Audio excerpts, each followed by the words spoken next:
Olá pessoal, graça e paz do Senhor Jesus seja com todos nós. Uma ótima segunda-feira para todos. Hoje é dia 18 de setembro de 2023. Seja muito bem-vindo ao nosso devocional de hoje, ao nosso Imersão Bíblica, devocional diário de estudo das Escrituras Sagradas. E hoje, nessa segunda-feira, vamos de Gênesis capítulo 31 e o tema do devocional de hoje é a fuga de Jacó. Deixa eu ler o texto aqui. Na verdade, esse é o texto-chave do capítulo inteiro, mas, como eu sempre gosto de dizer, é importante que você leia o capítulo, de repente leia mais de uma vez. Se você tiver uma Bíblia de estudo, dá uma lida nos estudos também, para te ajudar a quando chegarmos aqui, você já está aí habituado com o texto. Gênesis 31, verso 29, diz assim: tenho poder para prejudicá-los, mas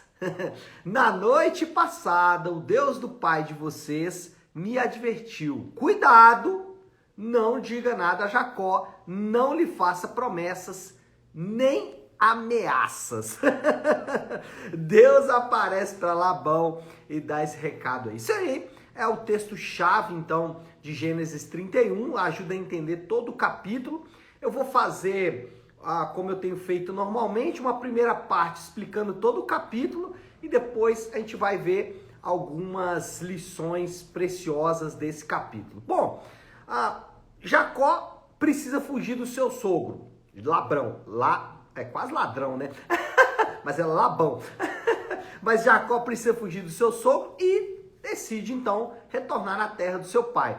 A gente tem que lembrar aqui que o retorno para a terra do pai dele também não era uma coisa simples, uma vez que lá estava Esaú, o seu irmão traído, né? E que certamente ainda, pelo menos na cabeça de Jacó, guardava rancor sobre a própria vida dele. Então, mas ele precisa fugir e ele vai voltar para a terra do seu pai, claro, a terra da promessa. Temos que nos lembrar que Deus fez uma promessa a Abraão, avô de Jacó, para a região de Canaã, para a terra da promessa. E é isso que a gente vai ver então nesse capítulo. A gente tem aqui, ou esse capítulo pode ser dividido aí em 6 grandes momentos. O primeiro momento é o inicial, é o motivo da fuga de Jacó. O versículo 1 diz que os filhos de Labão, eles ficavam com inveja, eles começaram a questionar, começou a surgir uma tensão entre os filhos de Labão, os homens, né, provavelmente, e Jacó. Por quê? Porque Jacó prosperava bastante. A gente sabe ali que Jacó fazia os seus próprios estratagemas para poder ludibriar o acordo que ele tinha com Labão. O ponto é que ali não há inocentes, né? Todos estão envolvidos em engano, em mentira e tudo mais. Mas o capítulo começa com essa descrição. Os filhos de Labão ficam com inveja de Jacó. Versículo 31, Jacó, porém, ouviu falar que os filhos de Labão estavam dizendo, né? Maledicência, fofoca, murmuração e tudo mais. Segundo grande momento é a reunião, né? Uma espécie de reunião familiar entre Jacó e as suas 2 esposas, Raquel e Lia. E ele explica para suas esposas os motivos de sua partida. Lá do versículo 4 até o versículo 9. Ele vai dizer, por exemplo, que Labão mudou o salário dele mais de 10 vezes. Era muito interessante, por quê? O Labão mudava o salário do Jacó, Deus também mudava as coisas para prosperar Jacó, e isso trazia desgosto para Labão. Labão realmente ficava irritado com a prosperidade ali do Jacó e mudava o salário dele novamente. E essa situação trouxe desconforto para Jacó. E as filhas, né, as mulheres, Raquel e Lia, as 2 filhas de Labão, esposas de Jacó, estavam ali irritadas também com essa situação, mostrando também que elas não estavam satisfeitas, não só com essa situação, mas com outras também. Terceiro grande ato aí são 3 ações de indivíduos e que mostram exatamente o nível, né? Primeiro, Labão fez Jacó de tolo, né? A gente viu aqui várias vezes mudando o salário dele. Jacó não deixou por menos, enganou Labão, enquanto Labão foi tosquear as ovelhas, saiu para uma viagem, Jacó capinou o Mi, né? Foi embora, deixou para trás Labão e enganou Labão. O texto fala exatamente nesses termos. E o nosso último personagem aqui, para mostrar o nível, né? Raquel, olha isso, rouba os deuses falsos de Labão. Raquel, que a esse momento já deveria ter o coração convertido ao único Deus verdadeiro, nesse momento já deveria estar mais próxima do Deus verdadeiro e abandonar os deuses falsos. Pelo contrário, ela continua ainda se apegando e ainda mais, né, roubou esses deuses de Labão. Aqui tem uma discussão, e aí eu não vou entrar muito nela, mas só para exemplificar, alguns comentaristas vão dizer que o motivo pelos quais Raquel rouba os deuses de Labão é porque esses deuses eram feitos de metais preciosos, né, talvez prata ou algum outro metal ali, bronze, ou até mesmo ouro, e por isso ela roubou mais por uma questão financeira. Mas o ponto é que Raquel roubou, né, gente? Vamos lá, quarto grande momento aí, Labão sai em perseguição de Jacó. Labão não deixa por menos e vai atrás do Jacó, porque ali tem uma questão, né, financeira importante envolvida, também uma questão de honra, né, a honra, né, a vida mesmo, né? Não estou me lembrando da expressão aqui agora, mas a honra mesmo de Labão foi ferida pela fuga de Jacó com toda a sua família, né? Suas duas filhas, pelo menos, seus netos e tudo mais. Então, ele vai atrás de Jacó. O quinto grande momento são duas acusações, né? Quando dois enganadores se encontram, acusação para todo lado, né? Então, primeiro Labão faz acusações sérias contra Jacó, inclusive em relação aos deuses que tinham sido roubados. Jacó rebate, dizendo que Labão também o roubou, o enganou e tudo mais. E por fim, né, depois então Labão acusa Jacó, Jacó rebate e Labão faz uma tréplica, dizendo que tudo é dele, Jacó é dele, as filhas são dele, os netos são deles e tudo mais. Percebendo ali que essa troca de acusações não ia levar a bom termo, os dois resolvem fazer então um acordo e o capítulo termina ali com a celebração de um acordo entre Jacó e Labão. Eles celebram então esse acordo e finalizam ali as escaramuças, né? Finalizam ali a contenda, pelo menos por hora, né? Fazem um acordo de cavalheiros ali, até porque vai ter um benefício muito bom para que o acordo dos dois seja mantido de pé, né? Uma distância de 650 quilômetros de um para o outro. Então, eles ficariam em paz ali, pelo menos durante o tempo, exatamente por causa dessa distância muito grande entre aonde Labão ficaria e onde Jacó ficaria. Bom, isso aí é um panorama geral do capítulo. Agora, lições preciosas. Vejo que pelo menos 3 boas lições aqui a gente pode tirar. Primeira lição: coisas ruins podem estar cooperando para que os planos de Deus cheguem a bom termo.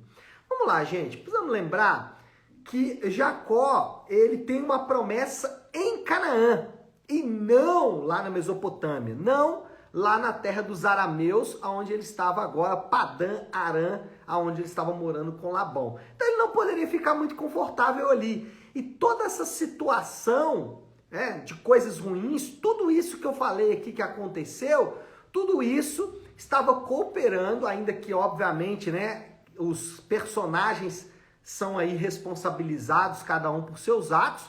Jacó, Labão, Raquel, claro, né, Satanás com as suas ações, a carne, o mundo, tudo estava ali cooperando, tudo estava ali fazendo a sua própria parte, sendo responsabilizado por isso, mas tudo isso estava cooperando para o plano de Deus. Por quê? O plano de Deus não envolvia a Mesopotâmia, mas sim Canaã, e Jacó não poderia ficar ali era um lugar de passagem, e é óbvio que prosperando, né, gente, Jacó estava bem confortável com a situação.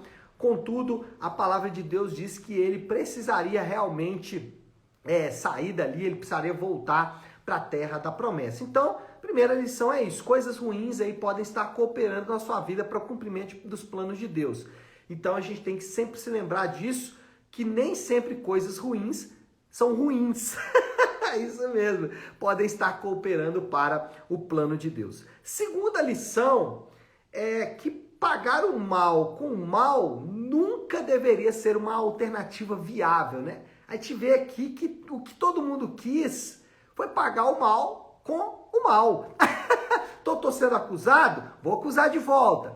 Fui roubado? Vou roubar de volta. Então, a questão aqui é que essa alternativa nunca deveria ser uma alternativa viável, ainda que por vezes nós lançamos mão disso, né? Então, eu fui muito ferido, então qual é a minha alternativa? Vou ferir também. Isso eu ouço muito em relação à igreja, né? Então, fui ferido, então qual é o meu retorno? Ferir de volta.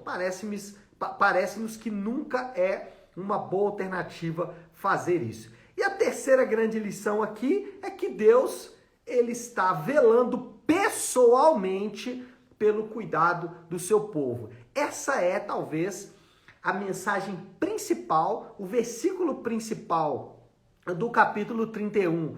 Mostra isso, Deus fala com Labão em sonho: Labão, não faça ameaças, não faça promessas para Jacó, e isso põe um freio em Labão, mostrando que Deus está pessoalmente, note isso, Deus não é um relojoeiro, né, que deu corda no relógio e deixou ele funcionar naturalmente. Não, Deus, ele está pessoalmente envolvido com a minha vida, com a sua vida, com a vida do povo de Deus. Ele trata o seu povo de maneira pessoal, ele tem um relacionamento pessoal com o seu povo. Então você tem que se lembrar disso, porque Deus não é impessoal, Deus não é distante, ele está junto com você, ele está próximo de você, ele conhece as suas dores, ele conhece os seus desafios, ele conhece as suas vitórias, ele conhece toda a minha, a sua, a nossa vida, porque ele está pessoalmente envolvido com isso. E a história aqui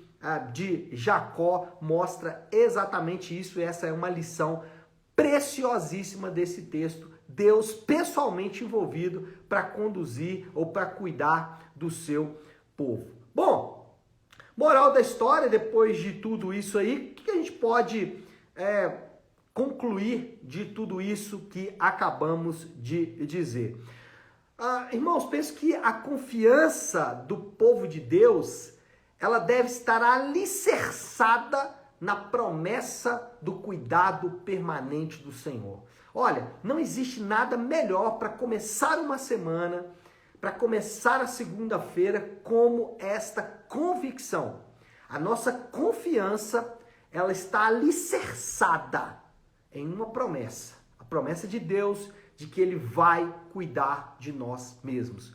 Então, sabe, comece essa semana refletindo sobre isso. Deixe essa verdade inspirar o seu coração para que você receba da parte do Senhor esperança, para que você receba da parte do Senhor conforto, alívio para momentos como esse, para que as dores, as aflições não subjuguem a sua confiança no Senhor. Então, a confiança do povo de Deus deve estar alicerçada na promessa do cuidado permanente do Senhor. E qual é o desafio do Léo, então? A aplicação. Como eu aplico isso? Irmãos, isso é um chamado para confiar no Senhor, né?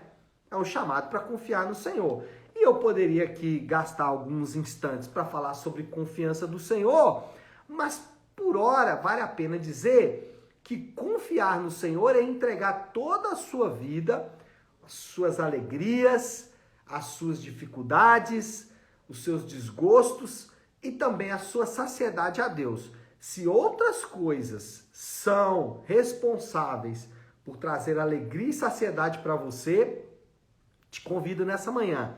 Deixe essas coisas para trás e venha confiar no Senhor. E talvez você pode estar dizendo, eu confio muito em Deus. Mas, irmão, se você confia em Deus e se você confia na força do seu braço, você não confia em Deus de fato. Como assim, pastor? Eu confio em Deus, mas quero continuar vivendo a minha vida do jeito que eu quero. Eu não quero me submeter a Deus, não quero me submeter à palavra dele. Eu acho que a palavra dele é boa quando ela diz que ele cuida de mim, mas não é boa quando ela me desafia a obediência. Então, isso não é confiar no Senhor. Confiar no Senhor não é dizer que eu confio nele. Confiar no Senhor é muito mais do que dizer eu confio no Senhor. É de fato colocar a confiança nele. E aí é um exercício não simples de fazer e que exige aí o abandono das suas próprias vontades, o negue-se a si mesmo, chamado para o discipulado. Tá certo, meu povo? Bom, acho que podemos orar, né? Vamos fazer isso como eu gosto de fazer toda segunda-feira. Gosto de iniciar a semana de devocionais com a oração que o Senhor nos ensinou, com a oração do Pai Nosso. Então vamos orar juntos a oração do Pai Nosso. Se você puder, para um instante, é o que está fazendo, e vamos juntos buscar a Deus então em oração. Pai nosso que estás nos céus, santificado seja o teu nome. Venha o teu reino, seja feita a tua vontade, assim na terra como no céu. Dá-nos hoje o nosso pão de cada dia. Perdoa as nossas dívidas, assim como perdoamos aos nossos devedores. E não nos deixes cair em tentação, mas livra-nos do mal, porque teu é o reino, o poder e a glória para sempre. Amém. Amém, pessoal? Bom, então é isso. Nós vamos ficando por aqui. Eu quero só deixar um convite para você. Hoje, na nossa igreja Nave, nós temos o Nave Talk. O que é isso? É o momento em que nós podemos inquirir o pregador de ontem, né? No caso, eu mesmo. Então, alguns irmãos vão perguntar questões relacionadas à pregação de ontem. É uma forma que nós encontramos de discipulado e também um tempo de comunhão. Então, hoje, às 20 horas, Rua Professora Maria Carolina Campos, 28, no bairro Nova Suíça, eu te espero, tá bom? Deus te abençoe. Ótima segunda-feira para todos, uma semana abençoada. Fiquem com Deus.